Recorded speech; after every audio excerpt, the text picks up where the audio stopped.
How you doing, everybody? Today, what I want to talk about is the what over the horizon. In other words, if we look at the watch companies today and what they're doing, and we like and value high horology. In other words, the kind of horology that is traditional quality, using things like and dealing with problems of constant force and so forth with traditional materials and so on and so forth. And then looking at which companies either sort of starting out or big companies taking a turn in a certain direction. Oh, good morning, Brian. Hey, neighbor, how you doing? Oh, thanks, Brian.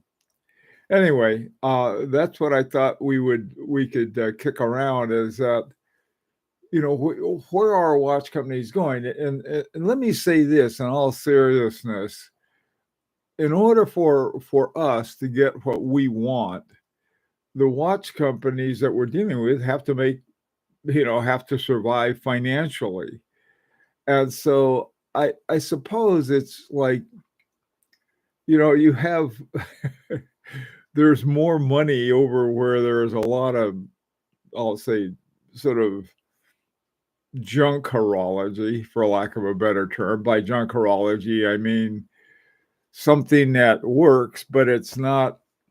It's done in such a way that there's no craftsmanship whatsoever involved, but rather simply something that's run out and it's affordable because everything's the same and there's nothing too complex in it.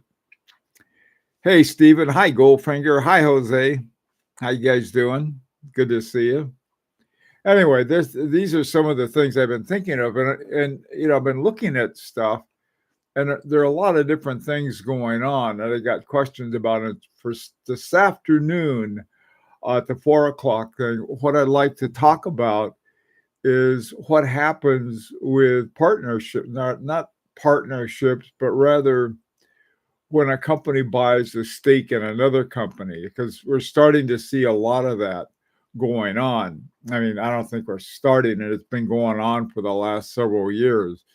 And so a company that was once an independent is now an independent, but it's owned in part by somebody else. And what I'd like to do, and what I'd like to see, if we could find out exactly what happens. I mean, when Chanel buys 25% of MB&F, or when Hermes buys and owns 25% of Vaucher, what does Vaucher get out of it? And what does Hermes get out of it? And it's sort of like because I really don't know. I mean, it's like no one's ever offered to buy 50% of me. Hey, Bill, will give you 25%. Oh, okay.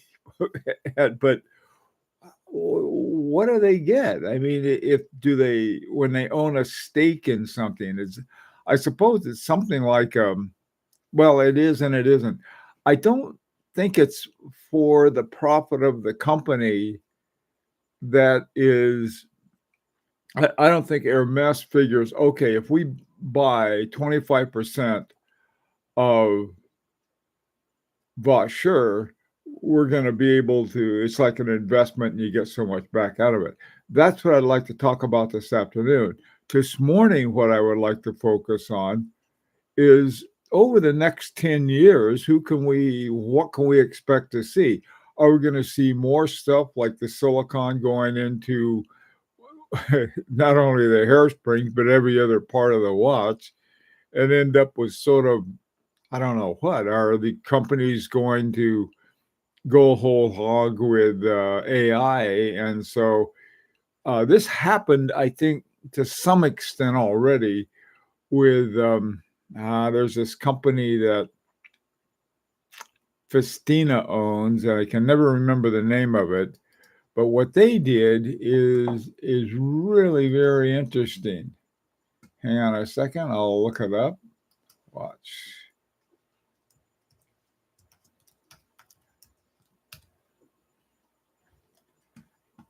Okay.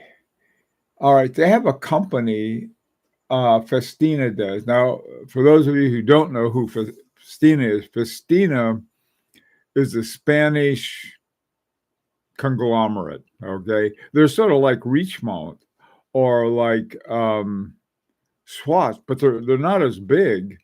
But, you know, they got some important holdings.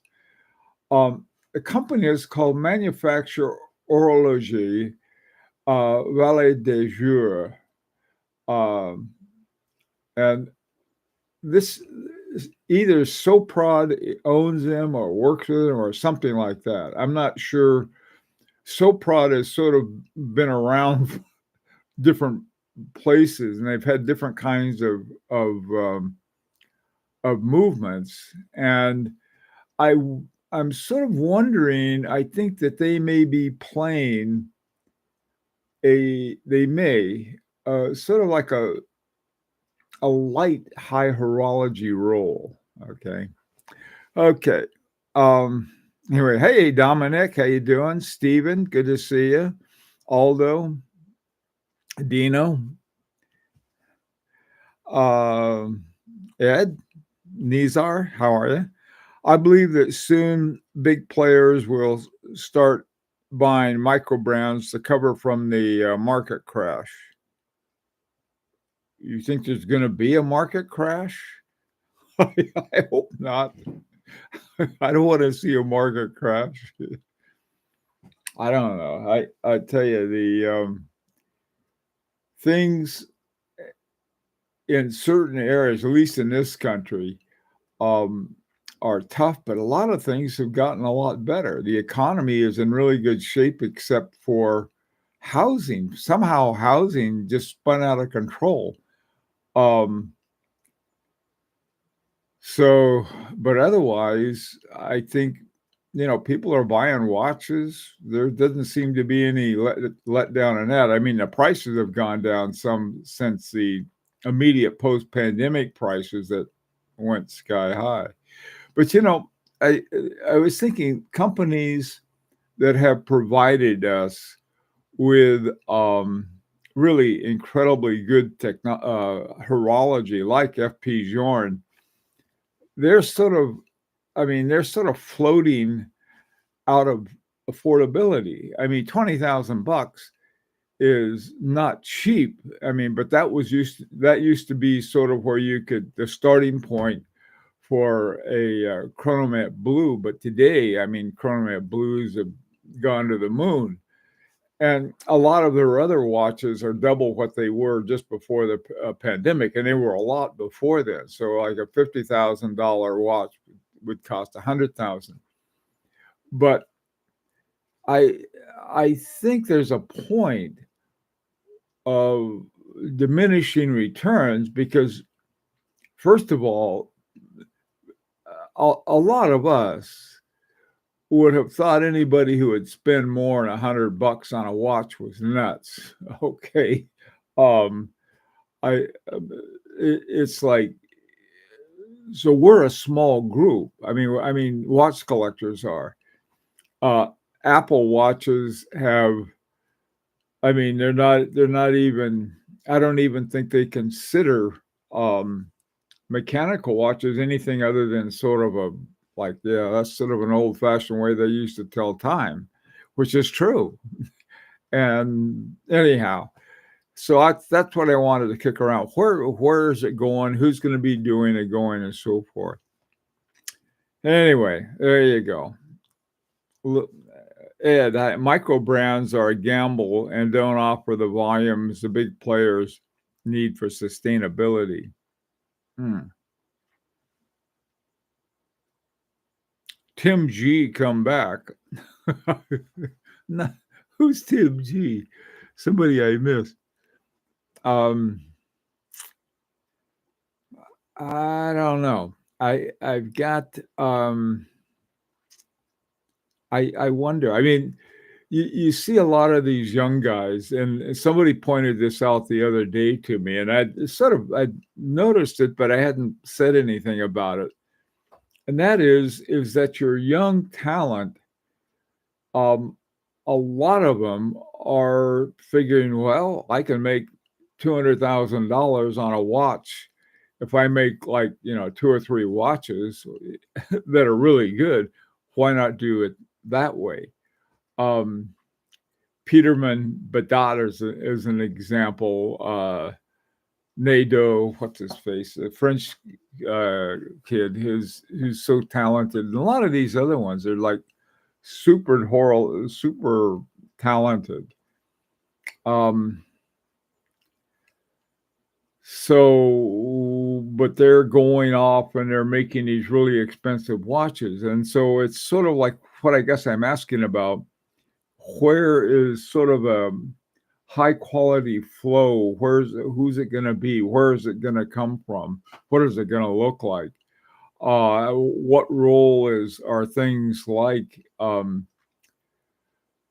like silicon, but other kinds of things and other kinds of technology like AI. I think nanotechnology going into production. This company, let me show you. From what I understand, what they did, they took sort of they took the teletime specs and then crunched and then made them themselves. Okay, what you got here? Micro brands are a gamble. Yeah, I suppose they're micro brands and then they're startup brands. I think, well, like at the turn of the century, the turn of the 20th century into the 21st century, look what happened. Look at all the people who were brand new and taking a chance, including people like F.P. Journe, Kari Voutilainen, Michel Parmigiani, all of these companies, and they're against giants like Omega and Rolex. Didn't phase them a bit. Let's see what you guys have. Hey, Abdul, how you doing? Michael, successful independence will be bought out. Michael, maybe we'll be bought out. Who knows? Oh, geez. Hi, Eric. More wearable, more accurate, more long-lasting, and more individual. Boy, that may be true. You can get with maybe they will use AI in such a way and say, okay, this is what you want, and I would say something like I would like all of the gear train on finger bridges, and I want to be able to see the whole thing, and I'll throw in a remontoire égalité while you're at it. Wouldn't that be nice? They may be able to do it. With the idea of being positioned in the future for acquisition or control when the opportunity is right if needed. It could just be buying a piece of the market. I mean, there are so many reasons. Jose, really I'm talking more about getting good horology rather than making an investment. By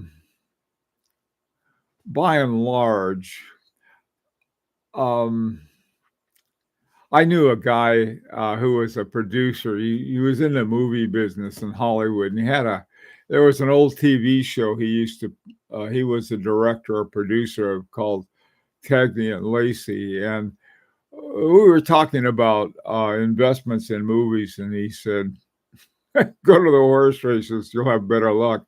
I feel the same way about investing in watches. I don't see them as an investment because I think if you do, you'll get in trouble. And I see the same way as people see art, not as an investment for future gains, but rather investment because before you enjoy the horology or you can enjoy some feature. This guy right here, I don't think it's gone up or down. I don't know where it is. This is a H. Moser Henry double hairspring.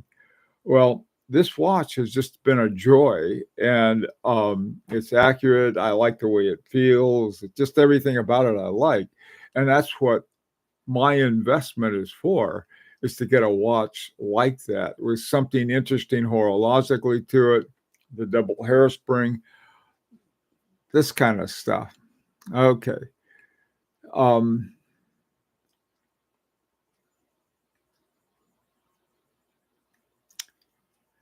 Yeah, you're right as far as investment, but in terms of horological visceral enjoyment. Hey, Watch Monkey, how you doing? ABNS 92, how are you? We might see new materials emerging. Well, a lot of new materials, I mean, like things like ceramics and a lot of things like that. Maybe they'll come up with artificial gold.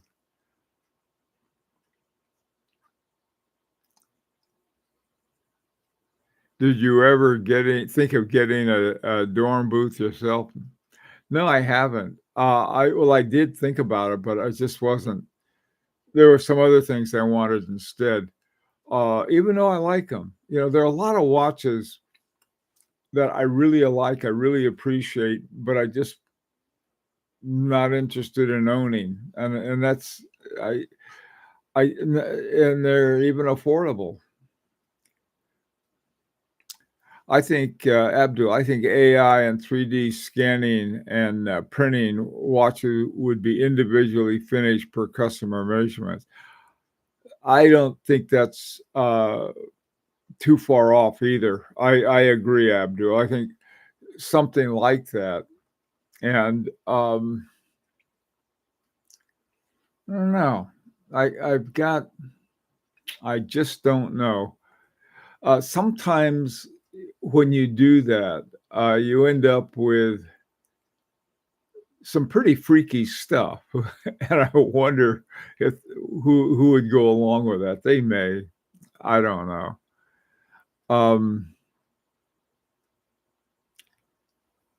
As far as AI goes, personally, I think it can only exist in assisting in precision in already assembled watches. It's an idea. Hey, Rancher, good to see you. I don't think our primitive brains will be able to guess what AI will come up with in the future. Well, I appreciate that you're speaking your truth, Rancher.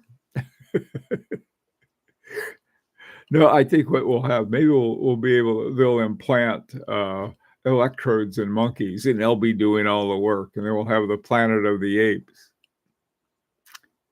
I was part of an EU research project that was able to make 3D printing materials out of bottle caps and wood chips. I think with enough investment, harder materials are possible. Wow. Yeah, I think so too. Watches are an investment in your happiness. Oh, what a wonderful way of putting it. I agree. I mean, absolutely. Absolutely.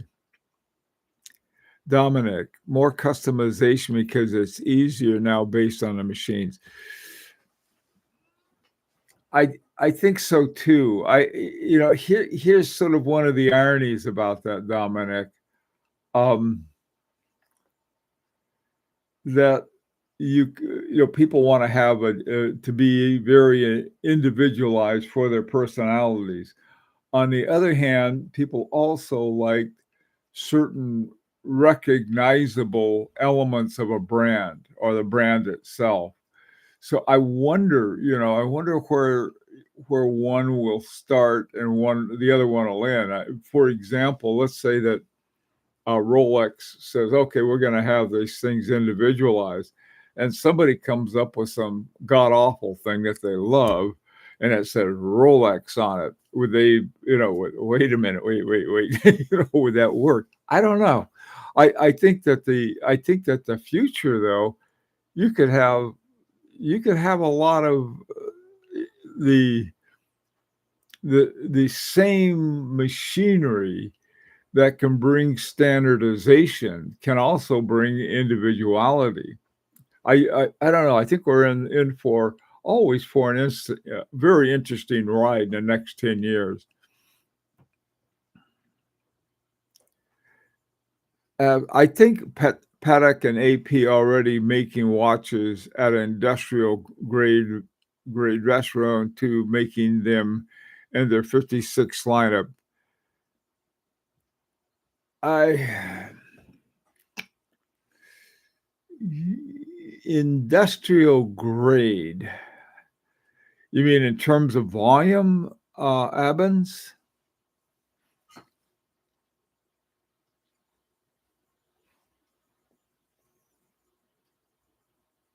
Matthew, I hope not all high horology turns to exotic materials, microfabrication, and AI design. When was the last time someone introduced a new core complication able to be made with traditional techniques? You know, that's a good point. I'm thinking of one that would be Vincent Calabrese's system. He had a replacement for the hairspring, and it was something. I'm trying to think what it was. Something that looked like a little stick or something instead of a hairspring. He had this thing that swings down, and he had a proof of concept that he put together using a Salida movement. But that I think, but look what happened to it. Also, too, if you could take George Daniels' coaxial as another example of something. I mean, yeah, you say, well, new. That's 50 years old now, so, or so. But still, I mean, that's relatively speaking. I think it is. That is, I think. Yeah, I think there's possibilities. One of the things, would it be more possible to innovate with traditional materials using things like AI? Therein lies the irony. It's sort of like CAD using in designs. Um, they're trying to, I guess, put a 3D view on something that would be more traditionally either done flat or done by a very good artist who could render something that looked like the idea that you have of what your watch wants to be. Yeah, and what companies? That's the other thing I was hoping to look at. What companies do you think know a way how to do that and survive doing so? There are a few companies with super talented watchmakers like Grubel, Forcé, Agenor, and a few others like that can do it. But will they? I don't know. Maybe some form of decentralized manufacturing that microbands are able to manufacture parts in the same place. I think that will save cost and decrease difference in quality between them. That could, in the future with 3D printing, the affluent will customize their watches in industrial diamonds. Oh, yeah. You see that already, and you can get these sapphire watch cases. So Jorn and Parmigiani came up with new designs, etc., based upon knowledge gained from fixing old timepieces. Imagine what computer has all the horologies programmed into it. Rancher, that's a great point. That's a very good point. I probably said this more than once. In fact, I know I have. But if you go to the Marco Lang site, they have this whole section that you can download all this free stuff. That's pretty much it. That they have they're like, I think there's CAT or one of those types of software, and you download it and you put it in your uh, 3D printer, you put it in some other kind of thing, and then you can generate all these different materials with it that Marco Lang had done.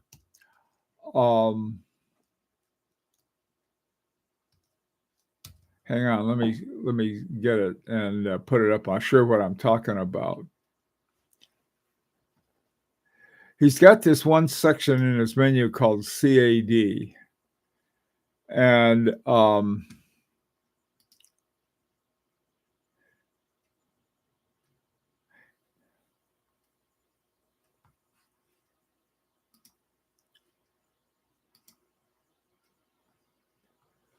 let me see if I can put this up.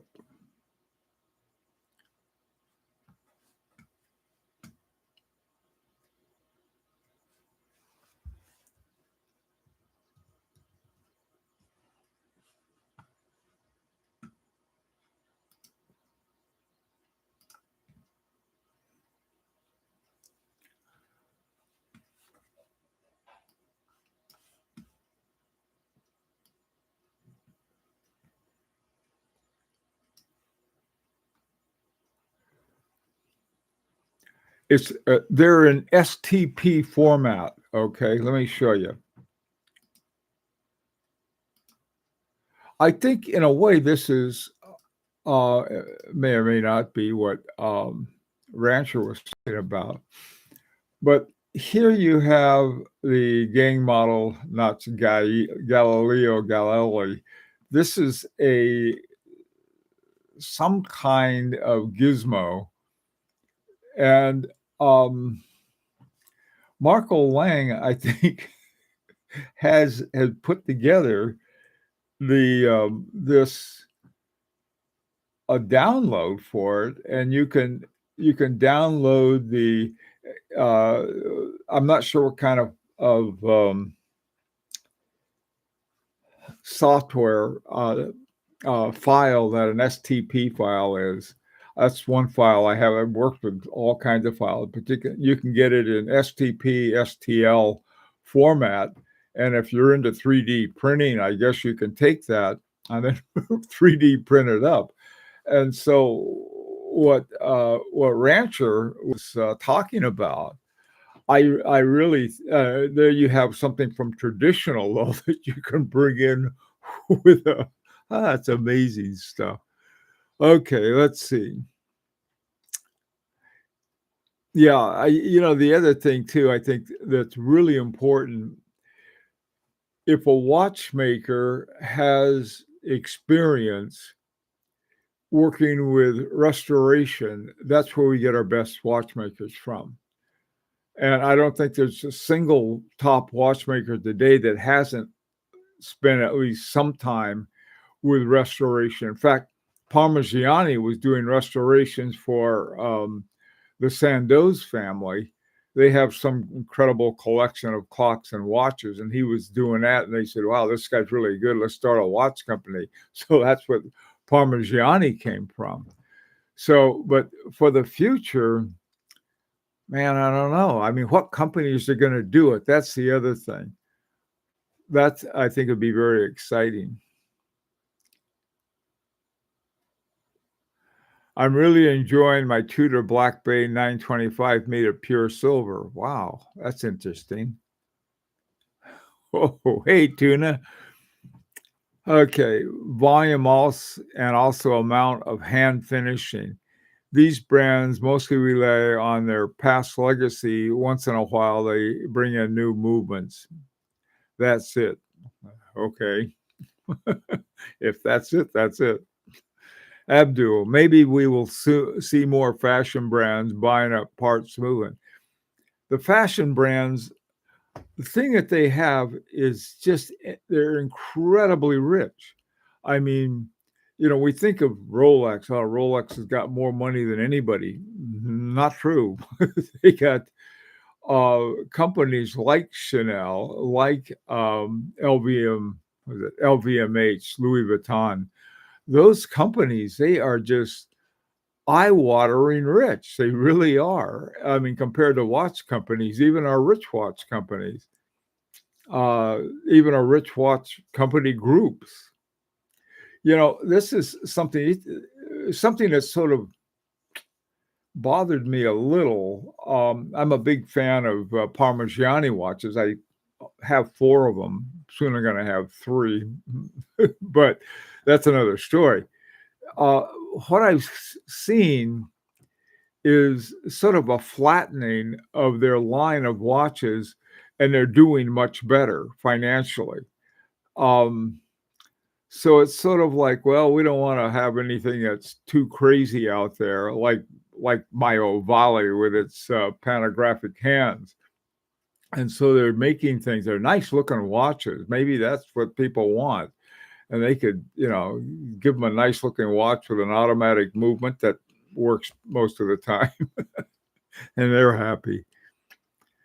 Okay, let's see. Hey, Tuna, I saw Frederick Constant has a weird vibrating disc system of some kind.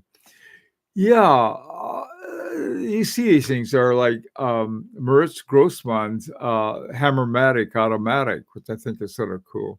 Hey, Thomas, I hope that independents keep making watches within an affordable price range.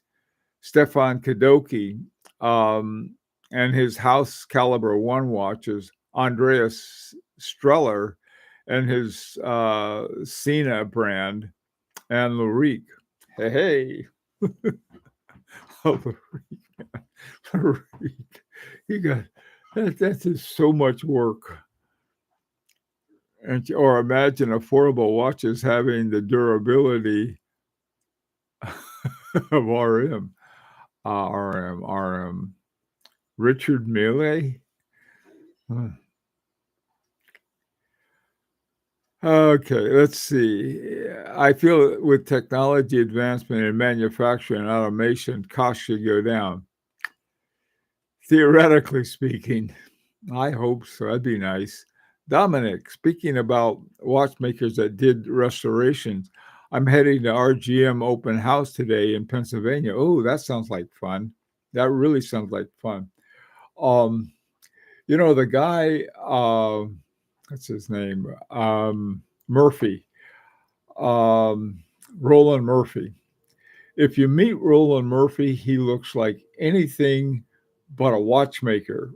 he looks like a longshoreman. That's cool guy, though. Really a nice guy.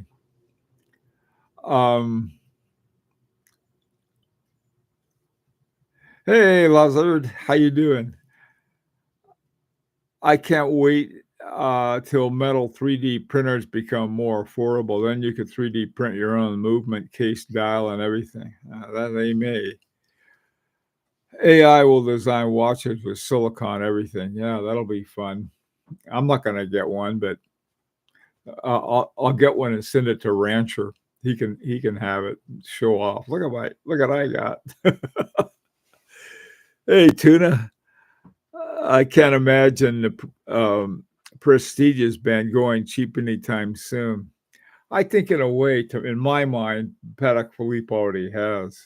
Uh-oh, frying pan time. I got to go.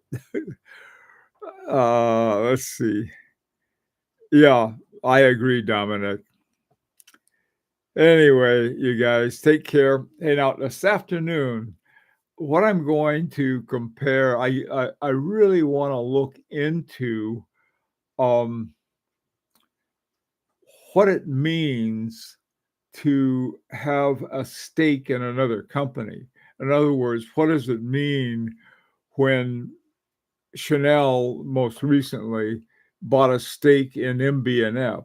What does MB&F get out of it? Probably money. What does Chanel get out of it?